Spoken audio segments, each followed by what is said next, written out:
अस्सलामुअलैकुम friends, welcome back to my channel. Friends, heartless का next part start करते हैं।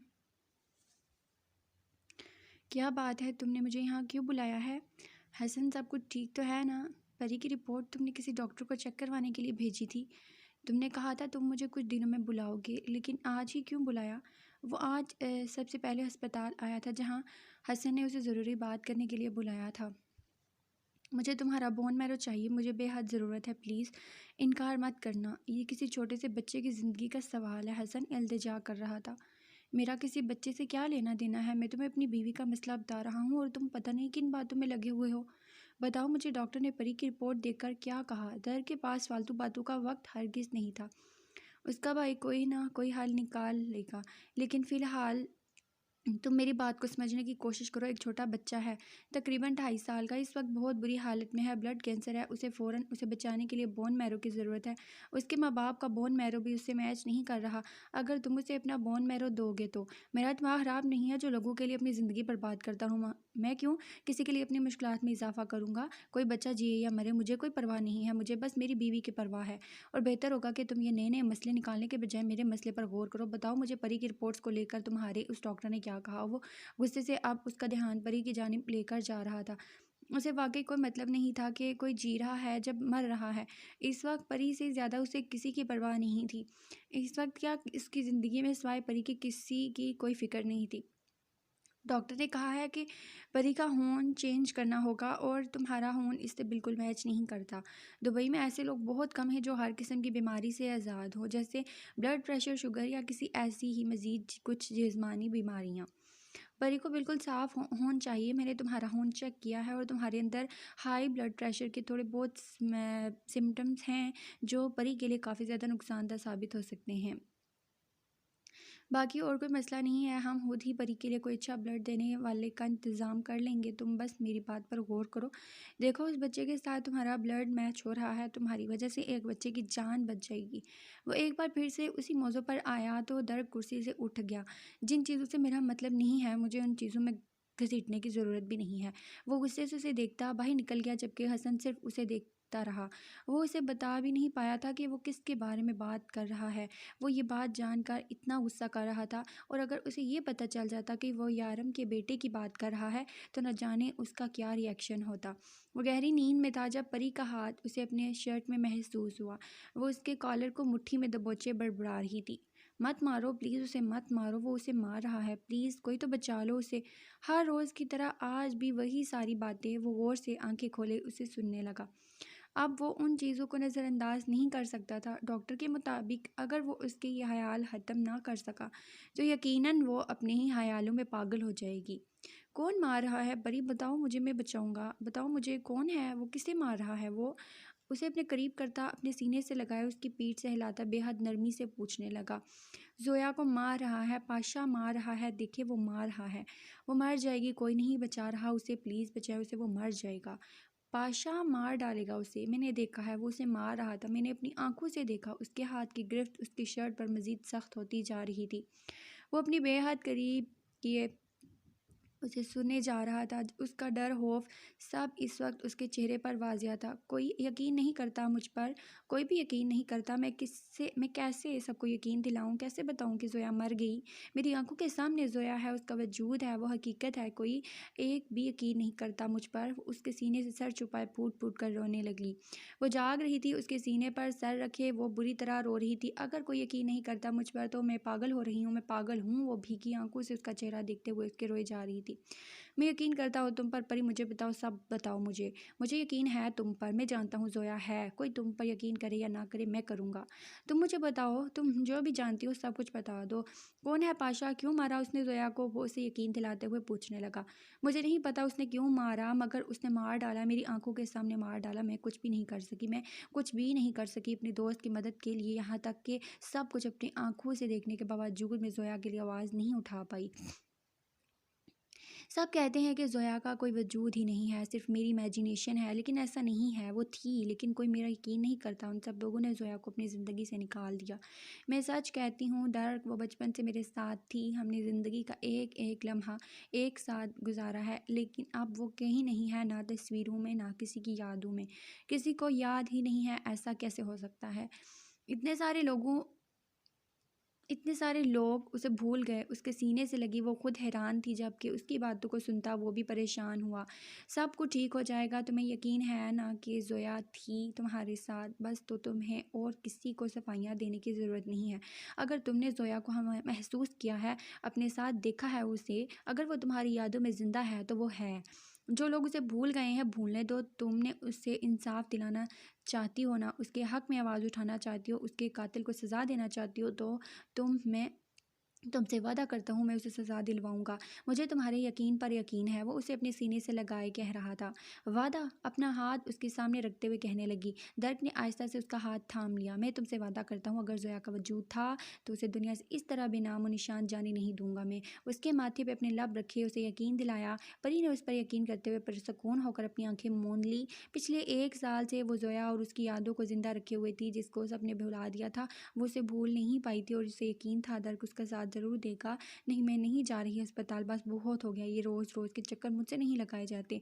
खुशी ने उसे आकर बताया था कि थोड़ी ही देर में दर्क आने वाला है, उसे अपने साथ हॉस्पिटल लेकर जाने के लिए, जिस पर उसने फ़ौरन इनकार कर दिया था। आए दिन अस्पताल के चक्कर लगा लगा कर वो थक चुकी थी। दर्क आजकल पता नहीं कौन कौन से डॉक्टर से मिल रहा था। कुछ दिन पहले दर्क ने उसकी पूरी बात को इत्मीनान से सुना था। उसे जो भी पता था, जो भी उसने अपनी आंखों से देखा था, उसने दर्क के सामने जाहिर कर दिया था। लेकिन शायद दर्क भी उसे बाकियों की तरह पागल समझता था, इसलिए ज़ोया के बारे में जानने के बजाय वो उसके इलाज के पीछे पड़ गया। वो भी खामोश हो गई थी इस बारे में। उसने दोबारा दर्क से कोई बात नहीं की थी। बात करती भी तो क्या? शायद ये सब कुछ उसकी सोच ही थी। ज़ोया का कोई वजूद नहीं था। शायद वो सब कुछ इमेजिनेशन थी। ज़ोया का बचपन, जवानी, वो सारे लम्हात, वो फिर उसकी मौत, उसकी कोई कब्र नहीं थी, कोई आखिरी निशानी नहीं थी। सिर्फ ख्यालों में रहने वाला इंसान भला जिंदा कैसे हो सकता है? दर्क ने कहा है कि अस्पताल तो तुम्हें जाना होगा, वो नीचे तुम्हारा इंतज़ार कर रहा है। उसने मुझे कहा है कि तुम्हें बता दूं, आगे तुम्हारी मर्ज़ी। अगर तुम जाना चाहो तो जाओ, वो लापरवाह अंदाज में कहती सोफे पर बैठ गई थी, जब अचानक परी का फ़ोन बजने लगा। दर्क के अलावा उसका नंबर और किसी के पास नहीं था। खुशी भी जानती थी कि फ़ोन करने वाला कौन है। वो उसे फ़ोन की जानिब इशारा करने लगी, जैसे कह रही हो कि आप संभालो खुद ही सब कुछ। हेलो जी, मैं आ रही हूँ, बस नमाज अदा करने दें। वो मुँह सुरे बोली तो खुशी हंसती। दर्क के सामने किसी की नहीं चलती थी। उसकी बीवी कौन था आसमान से उतरी थी? देखो, नेक बीबी या नमाज वगैरह बाद में आकर पढ़ लेना। डॉक्टर मैथ्यूज़ अमेरिका से सिर्फ चंद दिन के लिए आए हैं और ये अपॉइंटमेंट बहुत मुश्किल से मिली है। बेहतर है कि तुम पहले अस्पताल से होकर आ जाओ, खुशी ने उसे समझाते हुए कहा। मैथ्यूज़ अमेरिका से हो, ये किसी भी मुल्क से, मुझे फ़र्क नहीं पड़ता। सबसे पहले ज़रूरी मेरे लिए नमाज है। अगर अल्लाह की रज़ा नहीं होगी तो मैं कहीं पर भी नहीं जा पाऊँगी। वो उसे समझाते हुए जा नमाज बिछाने लगी। और मुझे तुम लोगों की समझ नहीं आती, कभी नमाज कभी रोज़े, पता नहीं क्या क्या करते रहते हो तुम लोग।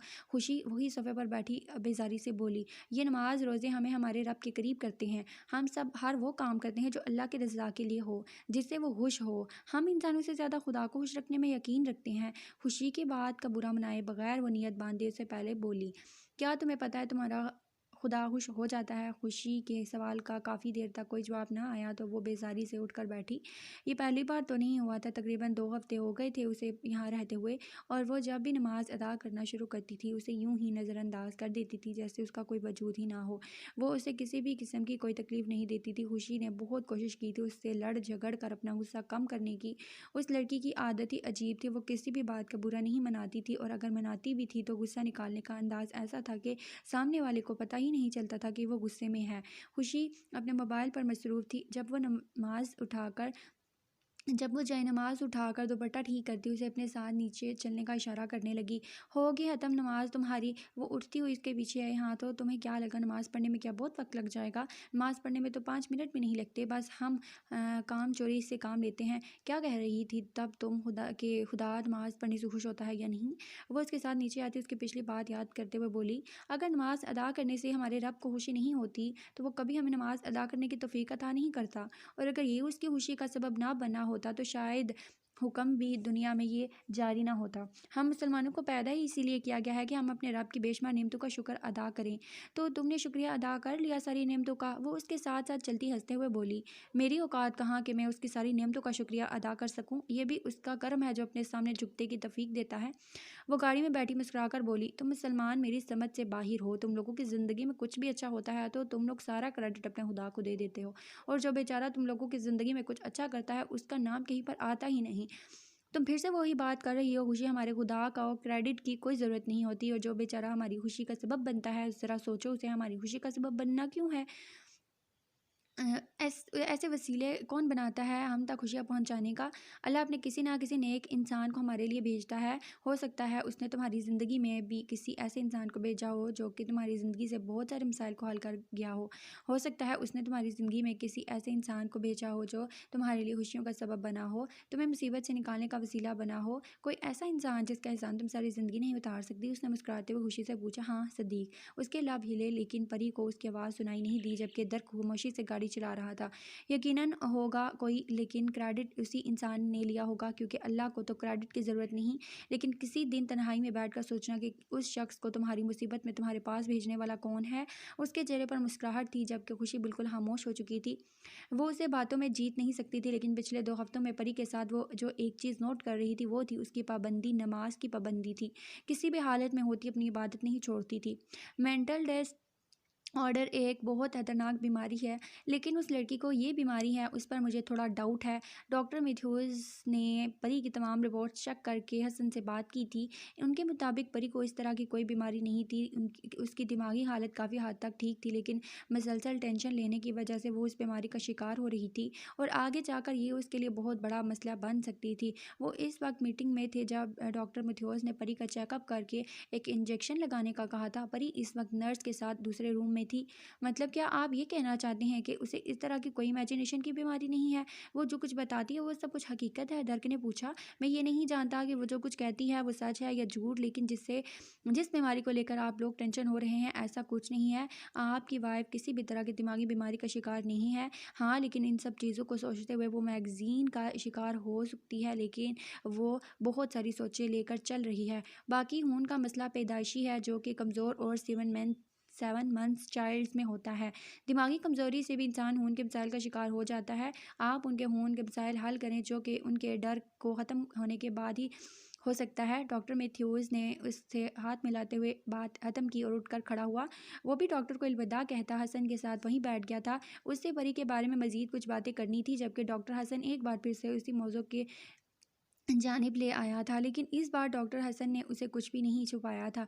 जिस बीमार बच्चे के बारे में वो बात कर रहा था वो और कोई नहीं बल्कि रोयाम था। उसका बोन मैरो उसके बोन मैरो से बहुत ज़्यादा मैच करता था, और इस वक्त रोयाम एक बहुत बड़ी बीमारी का शिकार था। मसूमा वाले केस पर यारम की खामोशी से उसे सब समझ में आई थी। इतना सब कुछ हो जाने के बावजूद भी यारम ने किसी भी तरह का कोई एक्शन नहीं लिया। वो तो इंतज़ार में था कि यारम कब उस आदमी की सारी इन्फॉर्मेशन निकलवाएगा। उसका सर बुरी तरह चकराया था, ना जाने उसे किस चीज़ का इंजेक्शन दिया गया था। वो आहिस्ता चलती डॉक्टर हसन के कैबिन की जानिब जा रही थी जब उसे अंदर से पुकार की आवाज़ सुनाई दी थी।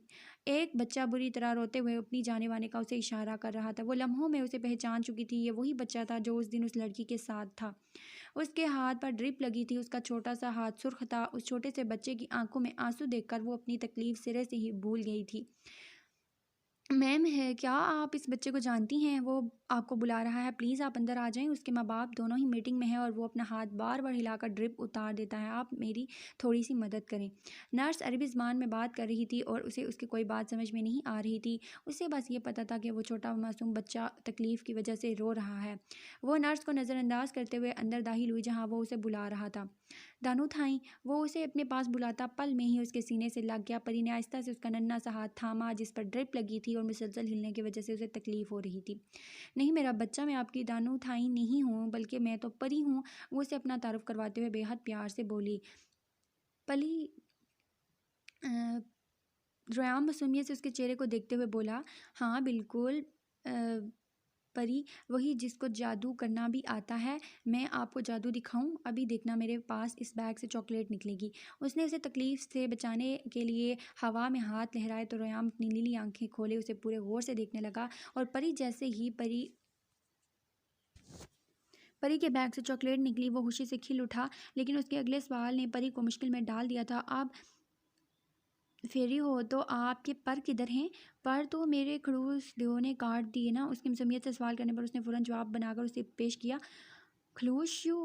रोयाम ने बड़ी मुश्किल से मुंह के बेशुमार डिज़ाइन बनाते हुए ये नाम अदा किया था जिस पर परी अपने बेसाख्ता आने वाली हंसी को रोक नहीं पाई। हाँ, खड़ूस देव, जिसने मुझे कैद कर लिया है और मेरे पर भी काट दिए हैं।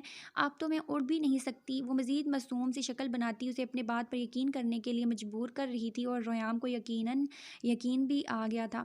आप मेरे बाबा तो बताओ, वो आप तो उस खड़ूस से बता लेंगे। आप मेरे बाबा को बताओ, वो आपको उस खड़ूस देव से बचा लेंगे। रोयाम ने उसे मशवरा दिया। परी बेचारी तो उसके बात करने के अंदाज पर फिदा हो गई थी, बल्कि पूरी की पूरी फिदा हो गई थी। हाँ, सच्ची तुम्हारे बाबा बचा सकते हैं मुझे? वो हैरान हुई। हाँ, आप मेरे बाबा तो बताओ, मेरे बाबा आपको बचा लेंगे। आप मेरे बाबा को बताओ, मेरे बाबा आपको बचा लेंगे। वो सुपरमैन हैं। रोयाम ने उसे अपने बाप की पावर दिखाई। हाँ ना, प्लीज़ तुम अपने बाबा को बताना कि एक प्याली सी मासूम सी परी खतरे में है। परी उसका हाथ था। मैं मासूमियत से अपनी दुखी नरी दास्तान सुना रही थी।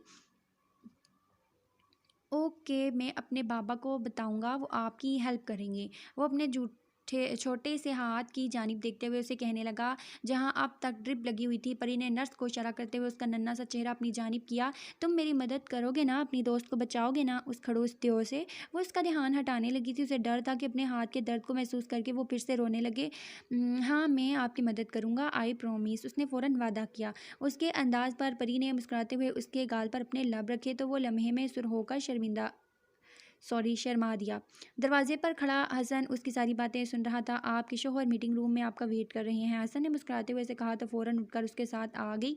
हाय हैंडसम, वो रोयाम को देखती प्यार से बोली। उसने भी खुशी उसे बाय किया। बहुत प्यारा बच्चा है ना? वो उसके साथ आते हुए कहने लगा तो परी बेहतियार मुस्कुरा दी। बहुत नहीं, बहुत ज़्यादा, माशाल्लाह, अल्लाह ज़िंदगी दे। मैंने ज़िंदगी में पहले कभी इतना प्यारा बच्चा नहीं देखा। वो बातें कितनी प्यारी करता है। परी उसकी तारीफ़ किए बिना ना रह सकी। जबकि हसन ने मुस्कुराते हुए उसके लिए कैबिन का दरवाज़ा खोला। तुम्हें अगले हफ्ते ही उन्हें वापस लाना है। जब डॉक्टर मैथ्यूज़ एक हफ्ते के बाद उनकी कंडीशन में कितनी चेंजिंग आती हैं वो खुद ही चेक करेंगे। डॉक्टर हसन दर को बता रहा था जबकि परी अपनी फ़ाइल रखी दूसरी फ़ाइल देख रही थी। यकीनन वो उसकी नहीं थी। उसका ध्यान फ़ाइल की जानिब देखकर हसन ने अचानक उसे मुखातिब किया। आप थोड़ी देर पहले उस छोटे बच्चे के साथ उस कमरे में थी ना? ये उस बच्चे की रिपोर्ट्स हैं। डॉक्टर हसन ने उसे देखकर मुस्कुराते हुए पूछा। अच्छा, ये उसकी फ़ाइल है? हाँ, मैं वहीं पर थी। वो बच्चा बहुत प्यारा है। दर परी ने मुस्कुराते हुए दर को देखा। हाँ, वो बच्चा प्यारा तो बहुत है, लेकिन बहुत बड़ी बीमारी का शिकार है। एक शख्स है, उसकी छोटी सी जान खतरे में है, लेकिन जिसका बोन मैरो उसे मैच करता है। वो जालिम इंसान अपने हार्ट्स होने के सबूत दे रहा है। जिसका हसन का लहजा तलख था। दर्क ने उसे घूर कर देखा। दर्क जानता था कि सामने रखी फ़ाइल किसी बच्चे की है, क्योंकि वो उसे मजबूर कर रहा था कब से उस फ़ाइल को देखने के लिए, लेकिन दर्क ने ध्यान ना दिया। मैं कुछ समझी नहीं, आप क्या कहना चाहते हैं? परी कुछ परेशानी से पूछने लगी। कहना क्या है, मैं आपके शौहर की बात कर रहा हूँ। उस बच्चे को देखा है आपने? उस ब्लड कैंसर है, लुकीमिया। उस बच्चे को बोन मैरो की ज़रूरत है और उसके वालिदैन से उसका बोन मैरो मैच नहीं कर रहा, लेकिन आपके शौहर से मैच कर रहा है। लेकिन इस बच्चे को देखकर इन्हें किसी किस्म का कोई तरस नहीं आता, बल्कि इन्हें फ़र्क ही नहीं पड़ता कि वो बच्चा ज़िंदा रहे या मरे। उस बच्चे के पास बहुत कम वक्त है। इस बच्चे की ज़िंदगी शुरू होने से पहले ख़त्म होने वाली है। वो फूल जो अभी मुकम्मल तौर पर खिला ही नहीं, हमेशा के लिए मर जाने वाला है। हसन दर के घूरने पर भी खामोश ना हुआ था। इस वक्त उसके लिए रोयाम से ज़्यादा शायद ही कुछ और अहम नहीं था। दर को बोन मैरो के लिए मानना हरगिज़ आसान नहीं था, लेकिन परी के लिए उसका जुनून वो दिन ब दिन देख रहा था। क्या दर इस बच्चे की जान बचा सकते हैं? उसने एक नज़र दर की जानिब देखते हसन से पूछा। हाँ, लेकिन अगर ये चाहें तो। मेरा मतलब है, अगर इनके दिल में इस छोटे मासूम बच्चे के लिए थोड़ा हमदर्दी जाग जाए और ये अपना दिल थोड़ा सा बड़ा करके उस तकलीफ़ को बर्दाश्त करने के लिए तैयार हो जाएं, तो उस बच्चे की जान बच सकती है। डॉक्टर के कहने पर परी ने उम्मीद भरी नज़रों से दर की जानिब देखा था। घर चलते हैं, बहुत वक्त हो गया है। वो उसका हाथ थाम कर उसे अपने साथ ले जाने लगी। दर्क, वो बच्चा बहुत प्यारा है। मुझे तो बिल्कुल अंदाज़ा नहीं था कि उससे इतनी बड़ी बीमारी होगी। वो तो खुदा का शुक्र है कि आप उसे बचा सकते हैं, वरना मैं किसी को नहीं बचा सकता परी, और ना ही मुझे किसी से मतलब है। मैं यहाँ इस अस्पताल में तुम्हारे इलाज के लिए आता हूँ, दूसरों का इलाज करने के लिए नहीं आता। मुझे इस वक्त बच्चे से कोई लेना देना नहीं है। मेरे लिए तुम अहम हो, तुम ठीक रहो और बस, मुझे और कोई फ़र्क नहीं पड़ता और कुछ भी नहीं चाहिए। तुम भी इन सब चीज़ों के बारे में बात करने से बेहतर है कि अपने बारे में सोचो। तुम ठीक हो रही हो, डॉक्टर ने मुझे तुम्हारे बारे में सब कुछ बताया है वो सब। डॉक्टर मेरे बारे में क्या कहता है कि नहीं, ये मायने नहीं रखता, दर्द मायने ये रखता है कि वो छोटा बच्चा इतनी बड़ी बीमारी से लड़ रहा है और आप उसे बचा सकते हैं, लेकिन आप उसके लिए कुछ भी नहीं कर रहे। हाँ, क्योंकि मुझे उस बच्चे से कोई लेना देना नहीं है। वो उसकी बात करते हुए बोला, लेकिन मुझे लेना देना है दर्द। वो बच्चा एक ही मुलाकात में मुझे इतना अजीज़ हो गया है और आप उसकी जान ज़रूर बचाएंगे। दर्द, ज़रा सोचें, आप उस बच्चे की जान बचा सकते हैं। अल्लाह ने आपको उस बच्चे के लिए वसीला बनाया है, आपको चुना है उसकी जान बचाने के लिए। ज़रा सोचिए तो सही, वो बच्चा आपकी वजह से बच सकता है। परी उसे समझाने की कोशिश कर रही थी। मुझे इस बच्चे से कोई लेना देना नहीं है परी, तुम इस बात को क्यों नहीं समझ रही हो? क्यों बेकार में दूसरों की मुसीबतों को अपने सर पर ले रही हो? जिस चीज़ से हमारा कोई मतलब ही नहीं है, हमें उसमें घुसने की ज़रूरत क्या है? ये कोई मुसीबत नहीं है दर्द, वो मासूम बच्चा है, उसकी जान खतरे में है, उसे आपकी मदद की ज़रूरत है। हाँ, पर आप इतने संगदिल बन रहे हैं। बस करो परी, मेरे पास ये सारे फजूलियात सुनने का वक्त बिल्कुल भी नहीं है। चलो घर चलते हैं, वो बहुत वक्त हो गया है, वो गुस्से से बोला। उसके गुस्से को देखकर वो बिल्कुल खामोश हो गई। तुमने खाना क्यों नहीं खाया? वो सिर्फ उसके लिए खाना टेबल पर लगाकर अंदर जाने लगी थी कि अचानक दर्द ने उसका हाथ थामा। मुझे भूख नहीं। वो अपना हाथ उसके हाथ से छुड़वाती अंदर जाने लगी। क्या मसला है तुम्हारे साथ? जब से अस्पताल से वापस आई हो इस तरह क्यों बिहेव कर रही हो? वो नोट कर रहा था, जब से वो अस्पताल से वापस आई थी बिल्कुल खामोश हो गई थी। गाड़ी में भी उसने कोई बात नहीं की थी, बिल्कुल भी उसे मुखातिब भी नहीं किया था। आई एम सॉरी, वो बेहद मदम आवाज़ में बोली। सॉरी किस बात के लिए? उसके चेहरे की उदासी देखकर वो बेचैन हुआ। उसका मासूम चेहरा अपने हाथों में लिए उसकी परेशानी की वजह तलाश करने लगा। आपको गलत समझने के लिए मैं आपको एक बहुत खूबसूरत दिल का मालिक समझती थी। मुझे लगता था कि जो शख्स मुझसे इतनी मोहब्बत करता है, मुझसे इतना प्यार जताता है, उसे मुझसे जुड़ी हर चीज़ से मोहब्बत होगी, लेकिन मैं गलत थी। मैं आपको बहुत गलत समझ रही थी। सच तो वो था जो लोग मुझे आपके बारे में बता रहे थे। वहाँ सोसाइटी में मौजूद हर शख्स यही कहता था आपके अंदर दिल नहीं पत्थर है, और मैं पागलों की तरह सबसे लड़ते हुए ये कह रही थी कि आप वैसे नहीं हैं जैसे सब कहते हैं, बल्कि आप एक बहुत अच्छे इंसान हैं, बहुत प्यारा सा दिल है आपके पास। लेकिन मैं गलत थी, क्योंकि अगर आपके पास एक प्यारा सा दिल होता तो आपको वो मासूम बच्चा दिखता जो अपनी आने वाली ज़िंदगी के लिए आपके रहम करम पर है।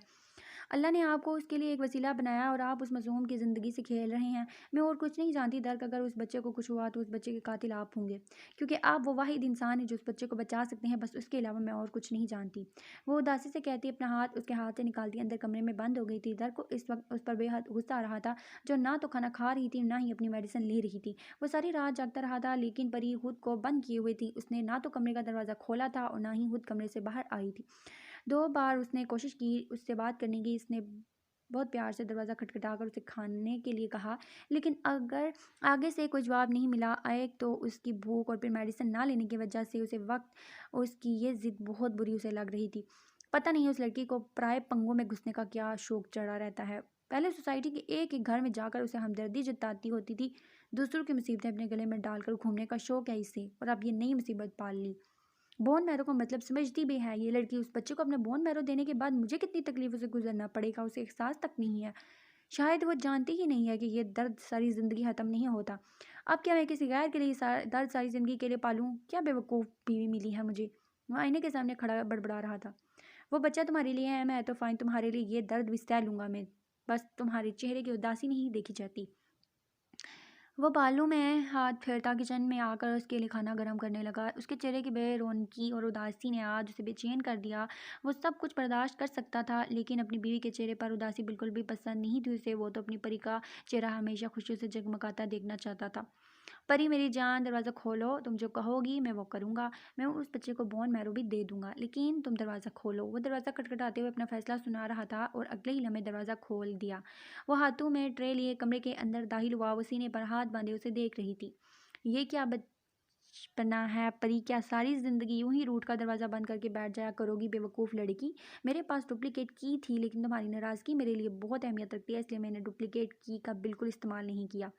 आप यहाँ बैठकर पहले खाना खाओ, बाकी सब कुछ बाद में, तुम्हारी मेडिसिन भी देनी है तुम्हें। वो उसे बैठने का इशारा करता हुआ बोला, जब परी सीने पर हाथ बांधे उसे गौर से देख रही थी। मुझे ये सब कुछ नहीं सुनना दक्ष, मुझे बस ये बताएं कि आप उस बच्चे को बोन मैरो दे रहे हैं या सिर्फ दरवाज़ा खुलवाने के लिए आपने ऐसा किया है। तुम जानती हो कि अगर मैंने उस बच्चे को अपना बोन मैरो दिया तो मुझे सारी ज़िंदगी उम्र का दर्द सहना पड़ेगा, कि मैं किसी भी कंडीशन में क्यों ना चला जाऊं। ये दर्द मुझे कभी भी आज़ाद नहीं करेगा। ये कमर का दर्द कभी नहीं जाएगा। वो उसे उस बीमारी की संगीनी का एहसास दिलाना दिला रहा था। दर्द में रोज़ आपकी कमर की मसाज करूँगी, सारी ज़िंदगी आपकी ग़ुलामी करूँगी, आपकी पीठ दबाया करूँगी, पूरी कोशिश करूँगी कि आपको ये दर्द ना सहना पड़े, लेकिन इनकार ना करें, ये किसी की ज़िंदगी का सवाल है। वो मिंतू पर उतर आई तो दर्द कहका लगा कि बिना ना रह सका। किस पर गई हो तुम लड़की, आज के ज़माने में कोई किसी की मदद नहीं करता और तुम अपने शोहर को दाँव पर लगा रही हो। बहरहाल अपनी बातें याद रखना, सारी ज़िंदगी की ग़ुलामी, रोज़ पीठ की मसाज। जिस दिन मुझे ये दर्द सहना पड़ा उस दिन अच्छा नहीं होगा तुम्हारे लिए। और इसे अपने हाथों से खाना खिलाते हुए मुस्कुराकर बोला। तो परी भी खुशी खुशी उसके हाथ से खाना खाने लगी। उसकी सारी टेंशन दूर हो चुकी थी। दर्द ने उससे वादा कर लिया था तो यकीनन ज़रूर निभाएगा। डॉक्टर हसन को कल का वक्त दूंगा मैं एक बहुत ज़रूरी काम करने के लिए। कल शाम की फ़्लाइट से मिस्र जा रहा हूँ। तुम अपना बहुत ख्याल रखना। खुशी हर वक्त तुम्हारे साथ रहेगी। मैं अपना काम ख़त्म करके जल्दी वापस आ जाऊँगा। वो उसे मेडिसिन देता तफसील से बता रहा था जबकि वो खामोश उसके हाथ से मेडिसिन लेती उसकी बातें सुन रही थी। कोई भी उल्टी सीधी बात करके उसने उसका मूड ख़राब नहीं करना था। वो बस ये चाहती थी कि वो बच्चा बिल्कुल ठीक हो जाए। उस बच्चे की बातें, उसकी मासूमियत याद करते हुए परी के चेहरे पर एक खूबसूरत मुस्कुराहट आ गई थी। वो बच्चा ठीक हो जाएगा, सेहतयाब हो जाएगा, अपनी ज़िंदगी खुल कर जिएगा। इससे ज़्यादा उस और किसी चीज़ की खुशी नहीं थी उसे। मुझे यकीन नहीं आ रहा दर्द, तुम मजाक नहीं कर रहे हो ना? देखो उस बच्चे की ज़िंदगी का सवाल है, मैं तुम्हें नहीं बता सकता। तुम्हारे फैसले ने मुझे कितनी बड़ी खुशी दी है। मैं आज ये खबर बच्चे के पेरेंट्स को देता हूँ, उनको बहुत खुशी होगी। पिछले कुछ दिनों ने से बहुत वो टेंशन में है, उन्होंने बहुत टेंशन देखी है। उन लोगों ने उस बच्चे का बोन मैरो किसी के साथ भी मैच नहीं कर रहा था, लेकिन तुम्हारी रिपोर्ट्स के मुताबिक उनका बोन मैरो तुम्हारे बोन मैरो से 100% मैच कर रहा है। इसलिए मैं तुम्हें बार बार मनाने की कोशिश कर रहा था। कोशिश के बावजूद मुझे कहीं से कोई डोनर नहीं मिला, इसलिए आज मजबूर होकर ये बात मुझे तुम्हारी बीवी तक पहुंचानी पड़ी। मैंने तुम्हारी बीवी को उस बच्चे के साथ देखा था, वो उसके साथ काफ़ी घुल मिल गई थी। मुझे यकीन था कि और कोई मेरी मदद करे ना करे, तुम्हारी बीवी ज़रूर करेगी। आई एम सॉरी, ये मत सोचना कि मैंने तुम्हारी बीवी को तुम्हें मनाने के लिए यूज़ किया। मेरा मकसद सिर्फ और सिर्फ उस बच्चे की जान बचाना था। उस बच्चे की ज़िंदगी शुरू ही नहीं हुई और बस ठीक है, मैं इन सब चक्करों में नहीं पड़ना चाहता हसन। मैं सिर्फ अपनी बीवी की खुशी चाहता हूँ, और अगर तुम इस सब में मेरी बीवी को शामिल नहीं करते तो शायद मैं अपने लिए ये ज़िंदगी भर का दर्द अपनी ज़िंदगी में शामिल कभी नहीं करता। लेकिन अब उस बच्चे की ज़िंदगी मेरी परी के लिए अहमियत रखती है, और मेरे लिए परी से ज़्यादा और कुछ नहीं। अगर परी को उस बच्चे को ज़िंदा देखकर खुशी होती है तो मैं अपनी परी की खुशी के लिए कुछ भी करने को तैयार हूँ। तुम उस बच्चे के वालिदैन को बता देना, क्योंकि कल शाम को मुझे बहुत ज़रूरी काम के लिए मिस्र जाना है। इसलिए बेहतर है कि वो सारे इंतजाम पहले ही कर लें, क्योंकि मिस्र से मेरी वापसी तकरीबन एक हफ्ते में होगी और यकीनन तब तक उस बच्चे की ज़िंदगी मज़ीद खतरे में आ जाएगी। और मैं ऐसा हरगिज़ नहीं चाहता। मैं यहाँ से जाने से पहले ऑपरेशन करवा लेना चाहता हूँ। उसे पूरी बात समझा रहा था और फ़ोन रखने लगा। कल उसका मिस्र जाना बेहद ज़रूरी था। उसे अपने 6 साल का हिसाब लेना था। वो 6 साल के बाद अपने मकसद में कामयाब होने जा रहा था। इस बार वो पीछे नहीं हट सकता था, क्योंकि वो जानता था कि एक बार उसने पीछे कदम हटा लिए तो कभी अपने मकसद में कामयाब नहीं हो सकेगा।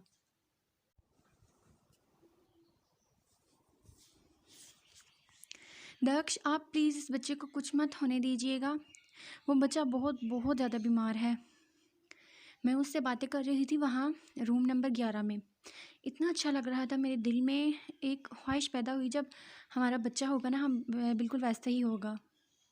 वो उसके सीने पर सर रखे अपने दिल की बातें किए जा रही थी, जबकि वो आहिस्ता से उसके सर में उंगलियां फेरता खामोशी से सुन रहा था। उसकी बातें न जाने क्यों उसके दिल में गुदगुदी कर रही थी।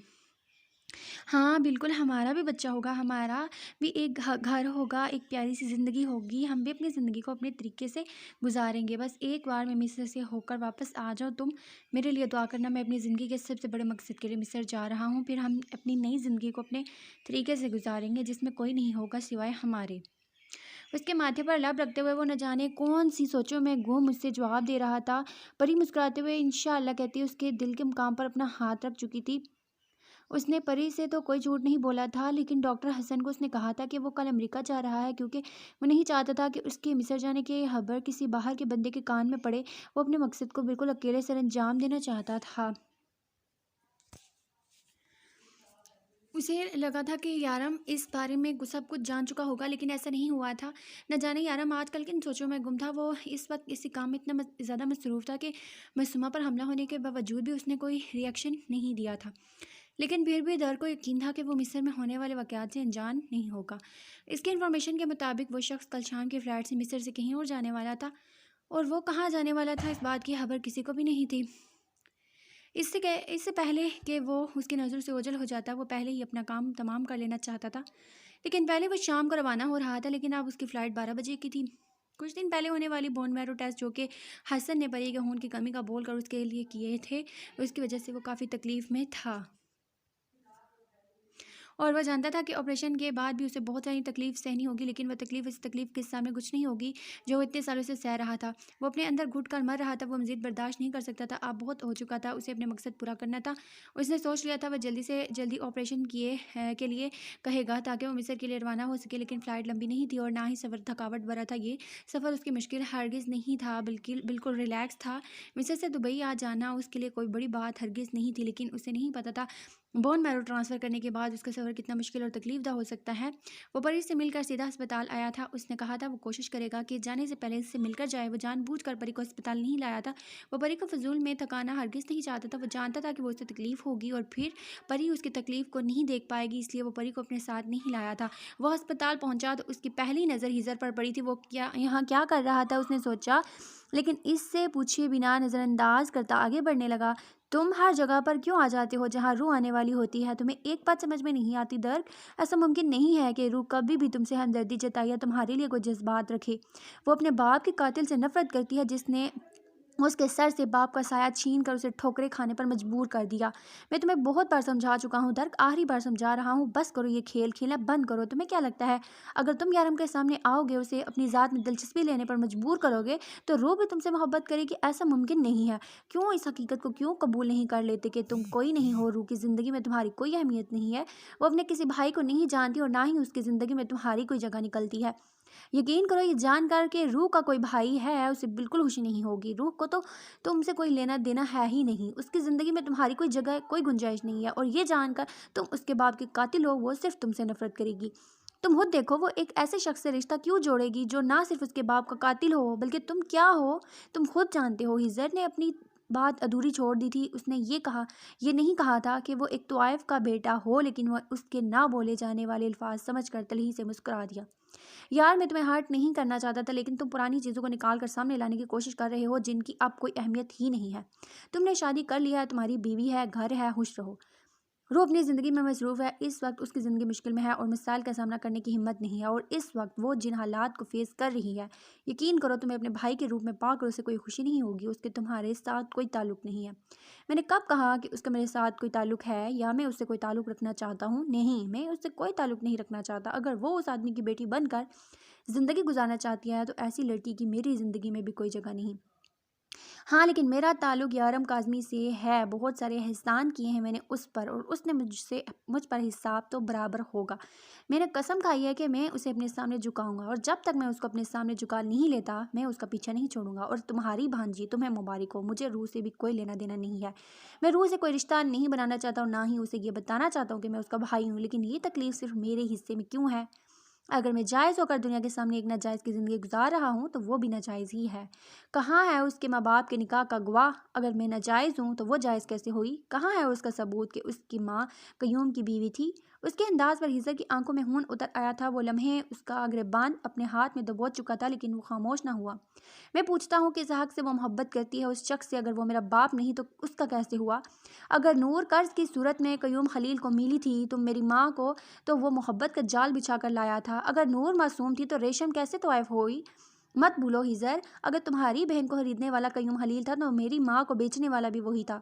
पिछले 28 साल से मैं ये तकलीफ अकेले सह रहा हूँ, लेकिन अब और नहीं। मैं कसम खाता हूँ उस औरत की जिसने मेरे मरते वक्त मुझसे वादा लिया था कि मैं उसकी बेटी का ख्याल रखूंगा। अगर कभी भी तुम्हारी भांजी मेरे सामने आई तो मैं उसे अपने और उसके माबेन रिश्ते को वाज़ेह अल्फाज में बताऊंगा। कोई हक नहीं बनता उसे अपनी माँ के कातिल से मोहब्बत करने का। कोई हक नहीं बनता उसे उस सोच के साथ ज़िंदगी गुजारने का कि उसका बाप एक नेक इंसान था। अब ये तकलीफ़ मैं अकेले नहीं सहूँगा, उसे भी इस तकलीफ़ के साथ रहना होगा। उसका बाप एक कातिल था, एक जवारी था, हर औरत को गलत निगाह से देखने वाला, मासूमों की ज़िंदगी बर्बाद करने वाला एक नीच, घटिया और गिरा हुआ आदमी था। उसे कोई हक नहीं बनता उस खुशफहमी के साथ रहने का कि उसका बाप उससे मोहब्बत करता था। उससे ये जानने का हक है कि उसका बाप उसे पैदा करते ही मार देना चाहता था। अब मैं हक अदा करूँगा, हकीकत बयान करेगा। मैं बताऊँगा उसे हकीकत क्या थी, वो क्या थी, उसकी माँ क्या थी। फिर उसके बाद मैं कभी उसके सामने नहीं आऊँगा। ये मत सोचना कि मैं उससे मोहब्बत करता हूँ या मेरे दिल में उससे मिलने के लिए कोई तड़प है। ऐसा कुछ नहीं है। मेरे दिल में उसके लिए कोई जज्बात नहीं है। मैं सिर्फ और सिर्फ उसे उसके माँ की आखिरी निशानी देना चाहता हूँ जो उसकी माँ ने मरते हुए मेरे हाथ में थमाई थी। उसकी हिफाजत करना मेरी मजबूरी है क्योंकि मैंने उसकी माँ से वादा किया था। लेकिन अब मैं मजबूर नहीं रहूँगा, अब सब कुछ साफ साफ सामने आएगा। तुम कोशिश करना कि वो मेरे सामने ना आए, वरना अपने बाप की हकीकत जानकर बिखर जाएगी। वो उसकी आंखों में आंखें डालता हर बात जाहिर कर गया था। हिजर को उसके इरादों ने डरा दिया था। वो पहले ही अपने बच्चे को लेकर टूटी हुई थी। वो उसे मजीद नहीं तोड़ सकता था। उसे बस ये कोशिश करनी थी कि दर्द का सामना रूह से कभी भी ना हो। उसने आते ही अस्पताल से ऑपरेशन की बात की थी। वो जल्द से जल्द ये सब कुछ कर देना चाहता था। वो सिर्फ और सिर्फ परी की खुशी चाहता था, वरना इस बच्चे से कोई लगाव नहीं था। हसन उसे बिठाकर बाहर जाने ही वाला था कि अचानक दरवाज़ा खोलकर रूह और यारम कमरे में दाखिल हुए। यारम, उसे तुम जानते हो, ये दर्द है तुम्हारा डॉनर, हुसन ने यारम को देखते हुए कहा। यारम ने एक नज़र उसके चेहरे को देखा, जबकि रूह भी उसे यहाँ देखकर हैरान हुई थी। हसन सब कुछ जल्दी जल्दी करना चाहता था, जबकि उसके अंदाज पर दर्द तलही से मुस्कुरा दिया। उसने हिजर से वादा किया था कि अब की बार वो कुछ भी नहीं छुपाएगा, जो सच है वो सामने लाएगा। हाँ, वो भी थक चुका था। वो सब लोग ही उसे रूह से दूर रखना चाहते थे, क्योंकि उन्हें लगता था कि दर्द उसकी तकलीफ की वजह बनेगा। वो पहले ही रुयाम को लेकर बहुत ज़्यादा टेंशन में थी। उसकी बीमारी ने उसे बहुत सारे मसाइल में घेर दिया था, और यह हकीकत यही थी कि रूह की ज़िंदगी में अब किसी और की जगह नहीं थी। ये उन सब के लिए ना सही, लेकिन अपने बाप के नाजायज़ औलाद के तौर पर उसे कबूल करना रूह के लिए तकलीफदा ज़रूर था, क्योंकि रूह अपने बाप को बहुत ज़्यादा नेक और अच्छा इंसान समझ के रखा था। उसने फिर बाप की हकीकत क्या है उसे वहम और गुमान में नहीं था, लेकिन आज वो उसकी सारी गलतफहमी दूर करने का इरादा रखता था। हसन, तुम्हें इतनी जल्दी क्यों है? पहले बात तो करने दो। तुम्हें लगता है रूह और यारम मुझ जैसे नाजायज़ इंसान के रगों में चलता खून अपने बेटे की रगों में लेना पसंद करेंगे? नाजायज़ तो चलो अलग बात होगी, मैं तो कातिल भी हूँ, और तुम जानती हो रूह मैं किसका कातिल हूँ? हमारे बाप का। क्या यकीन नहीं आ रहा तुम्हें? इस तरह से कोई क्यों देख रही हो मुझे? मैं सच कह रहा हूँ, मैं सच में कातिल हूँ। मैं ही हूँ वो शख्स जिसने तुम्हें दुनिया की ठोकरों पर आने पर मजबूर कर दिया।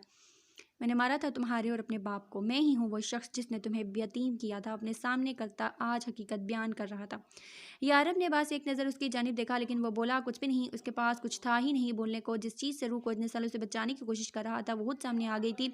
तुम्हें डर है ना यारब, मेरी मौजूदगी तुम्हारी रूह की तकलीफ की वजह से बनेगी तो तुम्हारा डर ठीक है, लेकिन आज मैं तुम्हें इस डर से निकाल कर रहूँगा। जो तकलीफ वो कल परसों या कभी भी सहने वाली थी वो आज ही सह लेगी। मैं थक चुका हूँ भाग भाग कर। आज नहीं तो कल ये हकीकत तुम्हारे सामने आनी थी। आज नहीं तो कल ये बोझ मैंने अपने दिल से उतारना था।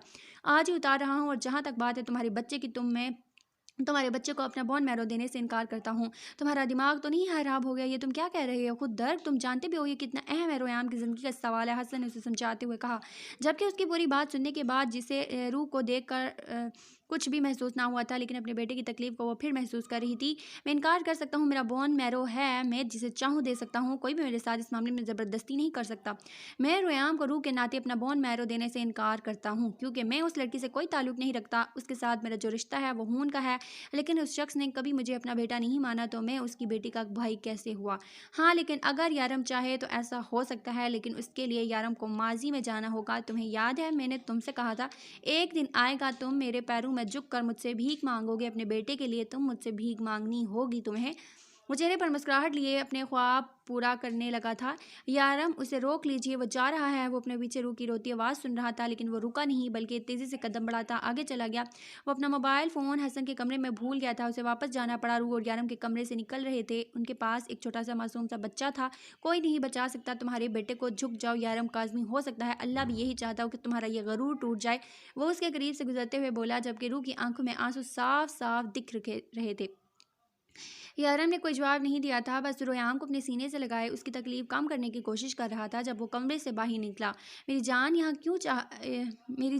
यहाँ कोई चाहता ही नहीं। इस बच्चे का बाप बहुत मगरूर है, वो चाहता ही नहीं है कि उसके बच्चे की जान बचे। वो फ़ोन पर बोल रहा था, लेकिन आप कोशिश करें उस बच्चे की जान बचाने की। उस बच्चे को कुछ नहीं होना चाहिए। आप बात करें उन लोगों से। वो बच्चा बहुत मासूम है। कैसा जालिम है और बेहिस बाप है उसे, जिसे अपने बेटे की परवाह नहीं। परी को बहुत गुस्सा आ रहा था, जबकि उसकी ये बातें उसके कानों से भी दूर ना रही थी। बस मेरी जान, सारी दुनिया तुम्हारी जैसी तो नहीं है ना। यहाँ बहुत जालिम लोग हैं। यहाँ के लोगों को अपनी औलाद की भी परवाह नहीं है। अच्छा, अब मैं एयरपोर्ट जा रहा हूँ, पहुँच कर ही तुम्हें फ़ोन करूँगा। अपना बहुत सारा ख्याल रखना और हमेशा खुशी के साथ रहना। वो उसे प्यार से समझाते हुए फ़ोन बंद कर चुका था। 12 बजे की फ़्लाइट थी। वो तकरीबन 20 मिनट पहले एयरपोर्ट के अंदर दाखिल हुआ। फ़्लाइट की अनाउंसमेंट हो चुकी थी। वो अपनी फ़्लाइट ले गया। अभी बड़ा ही था जब उसे अपने सर पर कोई भारी चीज़ लगी थी। महसूस हुई कि उसका दिमाग पूरी तरह घूमा। पानी का ठंडा जग किसी ने उसके मुंह पर दे मारा। पानी के साथ जग भी उसके सर पर अच्छा खासा जोर से मारा। वो समझ चुका था इसे अगवा करने वाले कौन लोग हैं, जबकि अपने मुंह पर दर्द महसूस करते हुए अपने गुस्से को कंट्रोल करता नफरत से उन चारों को घूर रहा था। मस्तूमा का तो बस नहीं चल रहा था कि वो उसकी गर्दन दबाकर उसका कत्ल कर दे। वो उसकी कोई करीबी दोस्त तो नहीं, हरगिज नहीं थी, लेकिन इस वक्त तो यारम की वफादार साथी होने का हक हर तरीके से अदा कर रही थी। ये तरीका निकाला है तुम लोगों ने मुझसे बोन मैरो हासिल करने का। यारम काज़मी को कहो ये भीख मांगने का अंदाज मुझे पसंद नहीं आया। और खोलो, मुझे मेरा जाना बहुत ज़रूरी है। तुम लोगों की सोच से ज़्यादा ज़रूरी है मेरा मिस्र जब पहुंचना। अगर मैं मिस्र ना पहुंचा तो मेरा 6 साल का मकसद बर्बाद हो जाएगा। इतनी मार खाने के बावजूद भी वो बेहद नॉर्मल अंदाज में बात कर रहा था। बेटा तुझे तो हम ऊपर पहुंचाएंगे अगर तुम बोन मैरो देने को राजी ना हुए। शार्प ने उसके मुंह पर जोरदार मुक्का मारते हुए उसका गिरेबान पकड़ा और धमकी दे रहा था। हिजर यारम को फ़ोन करो और उससे यहाँ बुलाओ। अब आगे जो होगा वो देख लेगा, तब तक मैं उसे बोन मैरो देने के लिए राजी करता हूँ। वो उसे देखते हुए बोला तो हिजर ने फ़ौरन अपना फ़ोन निकाला था। अगर बोन मैरो अपनी मर्जी से ले सकते तो कब की ज़बरदस्ती ले चुके होते, लेकिन ट्रांसफॉर्मेशन से पहले पेशेंट के साइन बेहद ज़रूरी थे जो उसकी मर्जी से करने थे, वरना ये मुमकिन नहीं था। जबकि हिजर पछता रहा था। अगर शायद वो सुबह से उस लब व लहजे में बात न करता तो प्यार से उसे मना सकता था, लेकिन इस वक्त इस पर अपनी ज़िद सवार थी। उसे अपनी ज़िद से आगे कुछ भी नहीं था, मासूम बच्चे की जान भी नहीं।